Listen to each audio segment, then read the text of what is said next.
नमस्कार।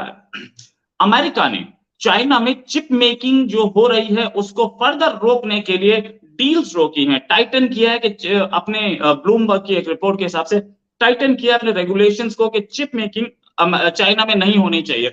ये चीज अमेरिका बहुत दिन से कोशिश कर रहा था, ट्रंप के टाइम से कोशिश हो रही है कि चाइना को रोका जाए, कहीं उसकी मैन्युफैक्चरिंग को रोका जाए। Further more tightening means China won't have access to the latest technology, और लेटेस्ट टेक्नोलॉजी नहीं मिलेगी तो Chinese already tottering, Chinese economy नीचे गिर सकती है। अमेरिका एक ट्रबल में तो है ही, क्योंकि वो सेकंड लार्जेस्ट इकोनॉमी बनने वाला है कई साल, around around a century number one economy रहने के बाद अब सेकंड लार्जेस्ट इकोनॉमी बन रहा है, तो वो कहीं ना कहीं कोशिश कर रहा है कि उसको हैम्पर किया जाए। लेकिन चाइना कितना हैम्पर होगा इससे, यही इसी बात करेंगे। डॉक्टर मुक्तदिर खान साहब हमारे साथ हैं। डॉक्टर खान अमेरिका में प्रोफेसर हैं और यही इंटरनेशनल स्टडीज ही पढ़ाते हैं। सर बहुत बहुत स्वागत आपका हमारे शो में। पहली चीज सर, ये जो चिप मेकिंग, ये चिप मेकिंग का इतना बड़ा हवा क्यों है? चिप मेकिंग नहीं होगी तो क्या चाइना विल बी डूम्ड, या China won't have access to latest technology और धीरे धीरे चाइना रिसीड करेगा? रोहित साहब, thank you very much for inviting me to your show, और आपके सुनने वालों को सबको मेरा सलाम, नमस्कार, सत श्री अकाल, वनकम। ये और before I forget, congratulations, Virat Kohli की सेंचुरी आ गई फाइनली आफ्टर सेवरल इयर्स, तो सबको उसकी बधाई हो। मैं अभी रात भर वो ही देखते बैठा था। सो ये जो टाइटनिंग हो रही है ऑफ, देखिए, द बिगेस्ट फियर अमेरिका को जो चाइना से है, तो तीन किस्म का फियर है। एक कि it's economy will Sarpass the US eventually, इस हद तक कि दुनिया चाइना की तरफ देखेगी रादर देन द यूएस।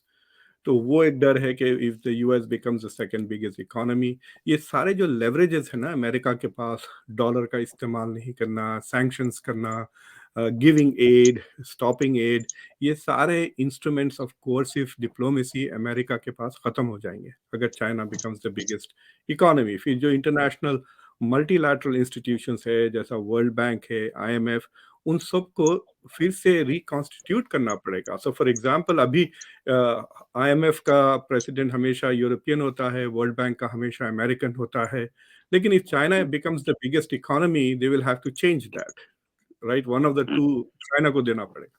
तो एक ये डर है। दूसरी डर ये है कि अगर चाइना की मिलिट्री बढ़ जाती है, ताकतवर हो जाती है, देन दे विल, अमेरिका जिस तरह से लिटरली दुनिया में अपने आप को, अपने इंटरेस्ट को फोर्स करता है, अपने एलाइज के इंटरेस्ट को भी दुनिया पे इम्पोज करता है, वो हेजेमोनिक और डोमिनेशन की जो कैपेसिटी है वो भी कमजोर हो जाएगी। अब इन दोनों के लिए द ट्रिगर पॉइंट, हम जिस दौर में रहते हैं, वो उस दौर में जो ड्राइवर ऑफ ग्रोथ है वो टेक्नोलॉजी है। पहले जमाने में ऐसा था, अगर आपके पास ज्यादा आदमी होते तो उनके पास ज्यादा लाठें होती हैं, तलवारें होती हैं, then you could win with that.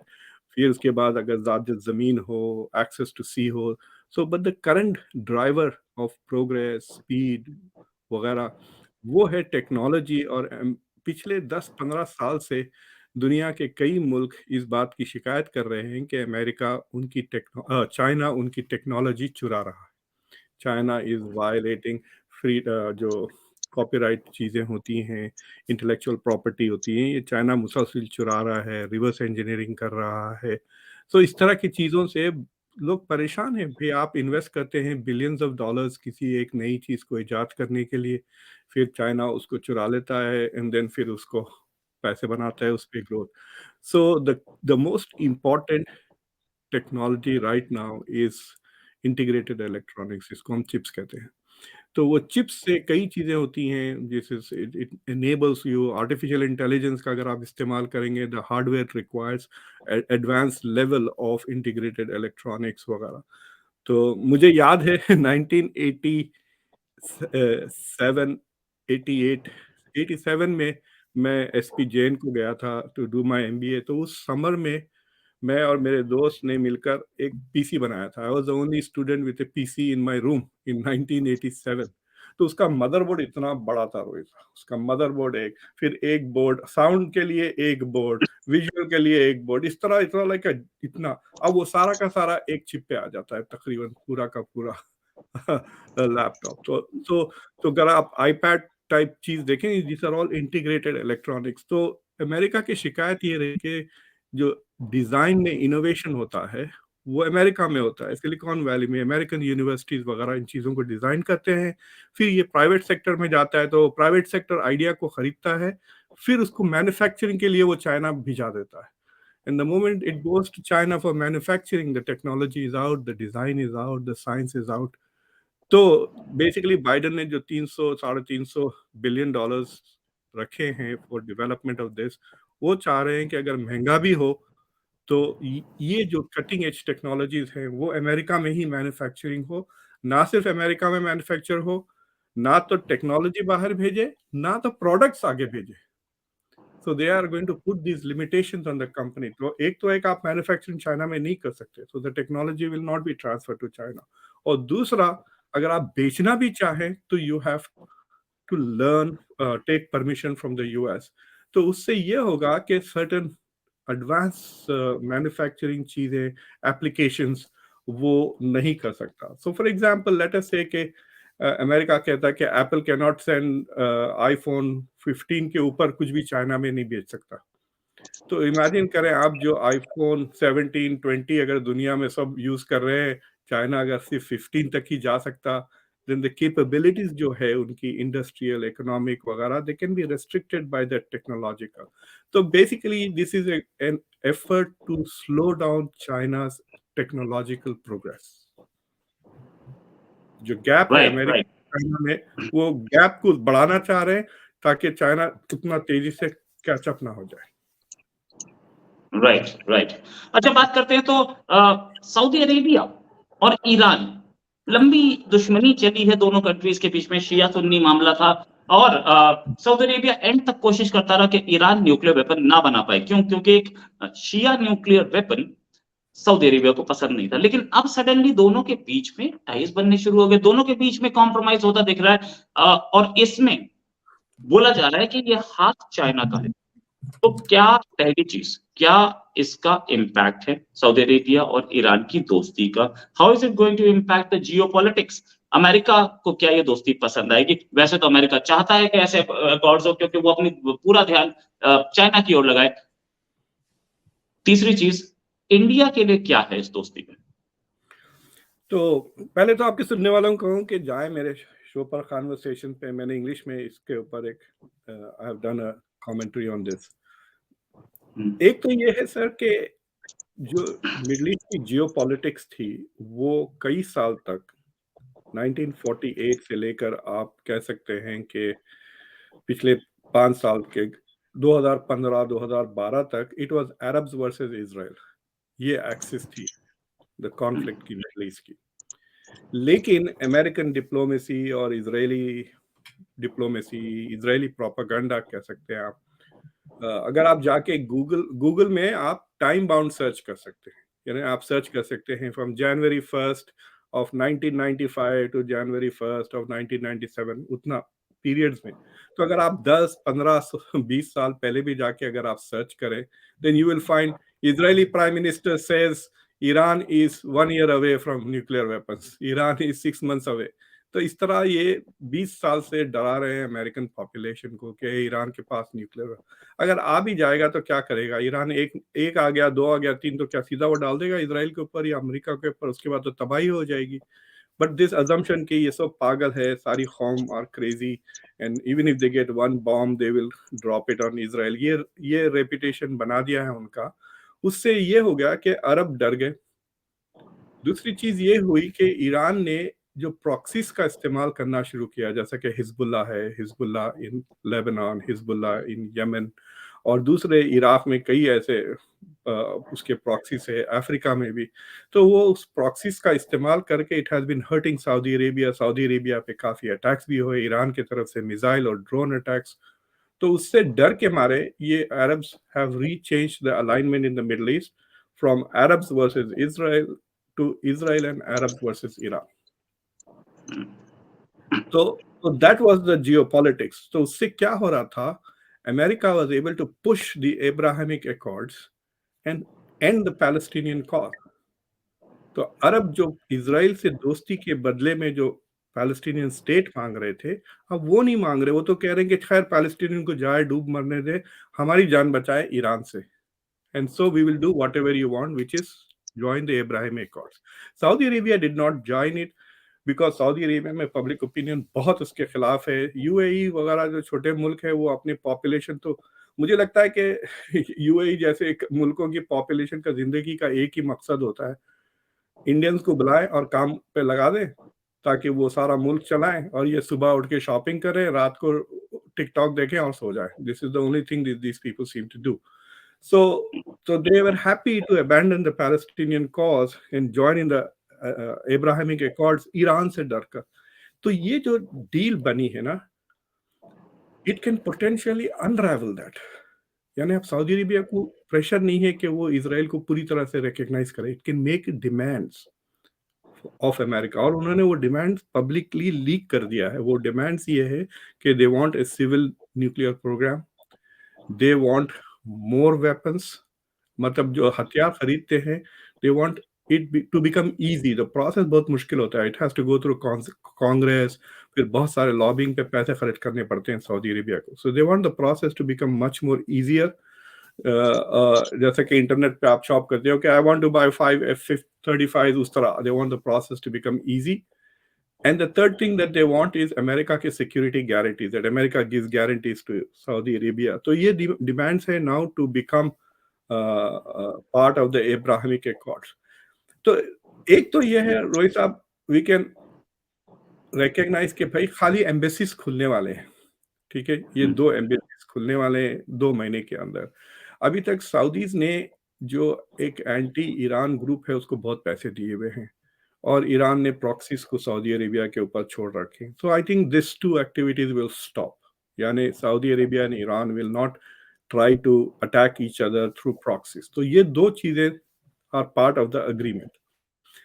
लेकिन डिप्लोमेटिक रिलेशंस का इतना मतलब नहीं है कि दे आर ऑटोमेटिक एलाइज। आप देखिए इंडिया और पाकिस्तान के बीच में भी डिप्लोमेटिक रिलेशंस हैं, अमेरिका और चाइना के बीच में भी डिप्लोमेटिक रिलेशंस हैं, एम्बेसीज। चाइना की एम्बेसी अगर आप गूगल करके देखें, इट्स लाइक ए किले की तरह है, it's like a huge fortress inside यहाँ पे वॉशिंगटन डीसी के पास। So just opening embassies does not mean के हॉस्टिलिटीज खत्म हो जाएंगे पूरी तरह से। जो सस्पिशियंस है, जो डर है कि ये नेगेटिव एक्टिविटीज करेंगे, वो that will not disappear immediately. तो कॉन्फिडेंस बिल्डिंग के लिए शायद कई साल लग जाए। So that is one thing. But अगर ये आगे बढ़ता है तो it can definitely change the geopolitics of the Middle East, और सीरिया में, यमन में, लेबनान में you could bring more peace. और अलबत्ता एक चीज ये हो गया है इससे कि चाइना का स्टैचर बहुत बढ़ गया है। China is now the peacemaker in the Middle East. Countries are going to China to lead diplomatic. इसमें मैं यहाँ इंडिया के थोड़ा क्रिटिसाइज करूंगा। इंडिया बातें तो बहुत करता है कि I am the global south, मैं ग्लोबल साउथ की वॉइस हूँ, but this is such an important conflict in the global south, और इस सारे नेगोशिएशंस में इंडिया का कोई रोल ही नहीं था। और ये नहीं कि ये ओवरनाइट हो गया। ये जो डायलॉग था सऊदी अरेबिया का और ईरान का, ये 2 साल से चल रहा था। इराक में 6 राउंड्स हो चुके थे अगस्त तक, फिर उसके बाद वो सस्पेंड हो गए। इराक में नया प्राइम मिनिस्टर आ गया तो ये डायलॉग्स आगे नहीं बढ़े। देन फिर 2 महीने पहले चाइना ने अप्रोच किया इन दोनों को, फिर वो डायलॉग्स बीजिंग में शुरू हुए, and then you see immediate results. मुझे लगता है कि China was able to put pressure on Iran, और देखिए इनके फाइनेंशियल और मिलिट्री ताल्लुकात बहुत बढ़ गए हैं। सऊदी अरेबिया का जो ट्रेड है ईरान के चाइना के साथ, it is bigger than it's trade with the US. आपको याद है जब बाली में G20 का इवेंट हो रहा था, there was lot of this talk about MBS coming to India, याद है? फिर देन सडनली वो कैंसिल हो गया, और उसके बाद हमको सडनली न्यूज आई कि Xi Jinping is coming to Saudi Arabia. जब तक कोई खबर नहीं थी, फिर Xi Jinping went to Saudi Arabia. So what has happened is, I think के MBS has now clearly become independent of Washington in his foreign policy. आप कह सकते हैं कि Saudi Arabia now has a foreign policy which is not made in Washington DC. जब Joe Biden से ये सवाल पूछा गया तो उनकी शक्ल से नजर आ रहा था he was very unhappy with this deal, and he is also unhappy with the fact that he can't publicly criticise it because Saudi Arabia is still very important for the US. तो मुझे लगता है कि तीन चार चीजें हुई हैं कि ये जो नैरेटिव है कि अमेरिका का डिप्लोमेटिक और पॉलिटिकल इन्फ्लुएंस दुनिया में कम हो रहा है, उस नैरेटिव को जरा और स्ट्रेंथ मिल गई है। फिर ये नैरेटिव कि चाइना का पावर बढ़ रहा है, उस नैरेटिव को भी अब ताकत मिल गई है। So these two narratives have become very important. जहां तक कि इंडिया का सवाल है in this matter, the fact के सिवाय आपके मेरे और इंडिया में the rest of the world is not asking this question, where does it place India कहकर, the rest of the world is only asking the question, what does it mean about China's power, what does it mean about US power. So in that sense India के लिए ये I would say that they should take this as a wake up call। भाई आप होली खेलते रह गए, वो ठीक है, रायमुंडो के साथ आपने होली बना ली, ये कर ली, वो कर ली, दैट इज ऑल फाइन। आप कह रहे हैं कि मैं basically I want to be the voice of the global south, the leader of the global south. Iran is bang in the middle of this। ये global south की बहुत important दो मुल्क हैं, हालांकि Saudi Arabia is kind of part of G20। तो it is an important thing to realize कि एक major event हो चुका है and India was not part of it। India इतना पीछे पड़ा हुआ है ये गोरों के कि it is missing out on rest of the world. हम ऑस्ट्रेलिया के पीछे भाग रहे हैं, अमेरिका के पीछे भाग रहे हैं, जर्मनी के पीछे भाग रहे हैं। देख रहे हैं आप पूरा वेस्ट, बात तो हम कर रहे हैं ग्लोबल साउथ की, लेकिन आप पिछले 2-3 महीने से देखें सारे मेजर इंटरैक्शन सिर्फ वेस्टर्न ममालिकों के साथ हो रहे हैं। जापान के आ रहे हैं, और ऑस्ट्रेलियन प्राइम मिनिस्टर आ रहे हैं, ओलाफ आ रहे हैं, इटाली का प्राइम मिनिस्टर आ रही है। So we are all like we are still, हमारा किबला अभी भी वेस्ट है, लेकिन हम बात द रेस्ट की कर रहे हैं। और एक चीज ये कह सकते हैं कि इसके वजह से अगर अमेरिका एंग्रीली रिटेलिएट करता है समहाउ डिप्लोमेटिकली सऊदी अरेबिया के खिलाफ, तो ये जो रेस्ट वर्सेस द वेस्ट का जो डिवाइड बढ़ रहा है ना, वो और बढ़ जाएगा, rest versus the west. So there India के लिए that is not a good deal, because जैसा कि India is in where people are forcing India to choose between Ukraine and Russia, वहां पे भी वो दबाव आएगा to choose between the rest and the west। so this is a tricky moment। और I think India में काफी negative जो रेटरिक हो रही है चाइना के साथ, they are not paying attention to what China is actually doing. जो एंटी चाइना रेटरिक आ रही है ना, बस उसी को लेकर बातचीत हो रही है, मतलब ओ खत्म हो गया चाइना, आउट, इस तरह की बातें। And then you see China pull something like this out of the hat.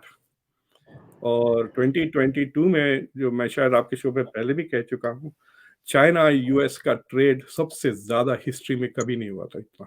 2022 में जितना हुआ $690 बिलियन, विच इज मोर और लेस, मतलब उसमें अमेरिका के भी एक्सपोर्ट्स टू चाइना $150 बिलियन। तो अमेरिकन बिजनेसमैन जो इतना पैसे बना रहे हैं इंपोर्ट करके चीजें, एक्सपोर्ट करके चाइना को, that's a very powerful lobby in the US। They're not going to allow this kind of conflict to grow because फिर उनकी इनकम खत्म होने लगती। and these are the people who give money। हमारे पास एक कहावत है कि America has the best politicians that money can buy।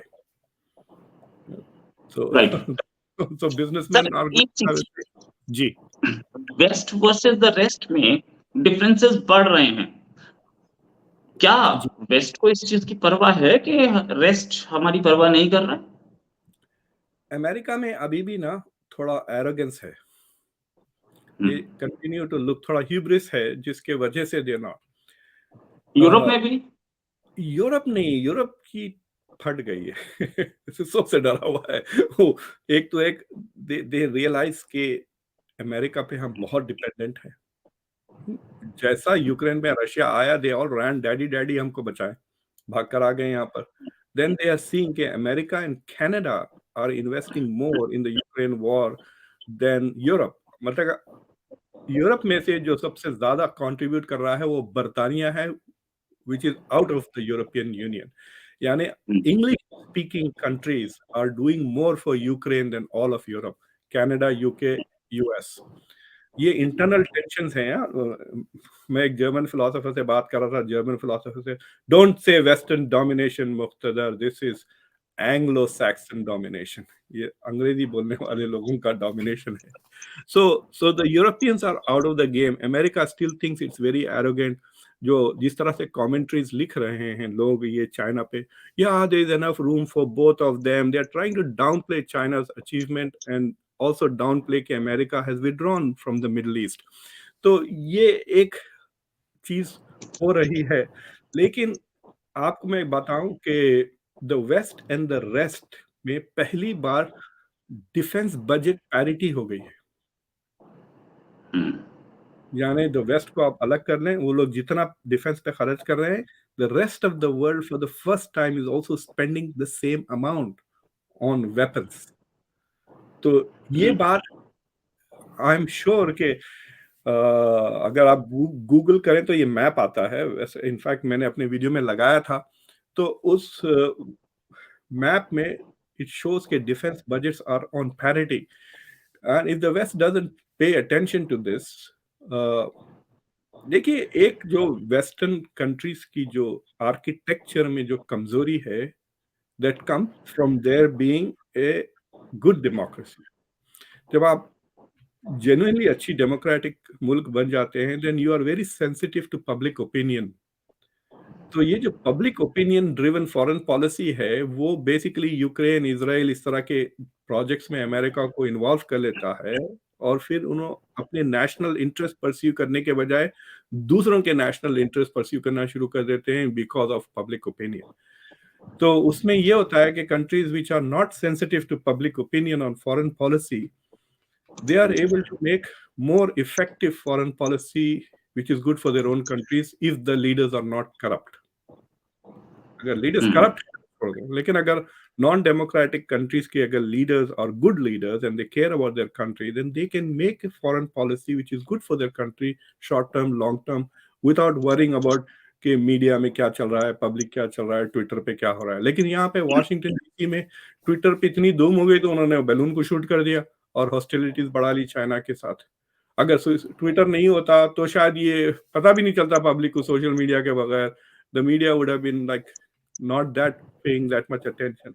So I have a feeling कि the West is not yet going to fully react. Plus वो देखते हैं कि भाई what is the rest? Rest में इंडिया है। इंडिया तो अब हमारे पास आ गया है, it's part of the quad, it's becoming part of the Indo Pacific economic forum. उसमें अभी पूरी तरह से इंडिया कमिट नहीं करा है, बट उसमें खींचने की कोशिश की जा रही है। India wants to be part of the rule based order जो हमने बनाए और रूल्स भी हमने बनाए। If India want to be, so we have India with us. So and then Egypt is dependent on us for security. हथियार हम देते हैं इजिप्ट को। सऊदी अरेबिया की भी सारी मिलिट्री जो है वो अमेरिकन है। They are not buying Russian weapons अभी या Chinese. So most of the defence is पूरा का पूरा उनका आर्किटेक्चर इज अमेरिकन। आपको पता है वो हथियार खरीदते हैं रोहित साहब और इस्तेमाल करना भी नहीं सीखते। तो फॉर एग्जाम्पल उन्होंने पेट्रियट मिसाइल्स खरीदी, तो पेट्रियट मिसाइल्स खरीदने के बाद, तो मैं यहाँ पे जो फॉरेन पॉलिसी का प्रोग्राम चलाता हूँ स्टेट डिपार्टमेंट के लिए समर में, तो एक रिटायर्ड कर्नल को भी लाता हूँ जो सऊदी अरेबिया में बेस्ड है, पेट्रियट मिसाइल्स वो इस्तेमाल करता है। वो रिटायर होके वो वहाँ जॉब कर रहा है। He is the guy who controls the patriot missiles defence structure. उनके पास इंजीनियर्स भी नहीं है। और सो कैपेबिलिटीज, मतलब हथियार का, इट्स लाइक सेइंग कि आपने खरीद लिया तोप और आपको चलाना नहीं आता, तो फिर तोप चलाने वाले को भी आप हायर कर रहे हैं फ्रॉम द वेस्ट। सो जो डिपेंडेंट है Saudi Arabia on American architecture, it's not just buying their weapons but they are also dependent on. जब यमन के साथ शुरू में जंग हुई थी तो Saudi Arabia golden Rolls Royce वगैरह कुछ दे रहा था अपने एयरफोर्स पायलट्स को, जाके वो लड़ रहे थे if it's something very big, जो दूसरे मुल्कों के पायलट्स रूटीनली जो सॉर्टीज वगैरह करते हैं ये इतना, because they were trying to motivate their own population to get engaged. So I have a feeling the rest is still dependent on the west. और अगर वेस्ट पे डिपेंडेंट नहीं है तो फिर वो रशिया चाइना पे डिपेंडेंट हो जाएंगे। India becomes stronger, then India could be the third country in the rest of the world where the rest can depend on and be dependent on. that is where India has to go. और India में ये ख्याल है कि हम waste से दोस्ती करके वेस्ट की टेक्नोलॉजी ले लेंगे, वेस्ट से बिजनेस करेंगे, पैसे बनाएंगे, एंड देन फिर रेस्ट ऑफ द वर्ल्ड को लीड करेंगे. That is the strategy, and I don't know how far it is going to be successful. Right. Thanks a lot, sir, for joining us. बहुत ही बढ़िया discussion था, and I think इधर यहाँ कहीं ना कहीं इंडिया भी एक ग्लोबल साउथ या जो प्रोजेक्ट प्ले कर रहा है उसमें कहीं ना कहीं इंडिया भी फिट होता है, because more and one countries हम लोगों का जो अभी हाल में ये हुआ था कि रिसेंटली हमारा neighbour and then extended neighbour and then Africa, ये देखने वाली बात है कि कहां तक इंडिया जाता है, बिकॉज हम लोगों ने अपने बजट में अब इनके लिए एड डालनी शुरू कर दी है. निर्मला सीतारमण के बजट में 30 बार अफगानिस्तान के लिए भी थी, आयरॉनिकली. ये बोलिए कि हमारा जो लुक ईस्ट पॉलिसी थी, उसके बाद अब हमारी एक साउथ एशिया पॉलिसी है, वो साउथ एशिया पॉलिसी ज्यादा इंपॉर्टेंट दिखती है. Thanks a lot for joining. Yes sir. Thank you very much. Okay sir, नमस्कार, धन्यवाद.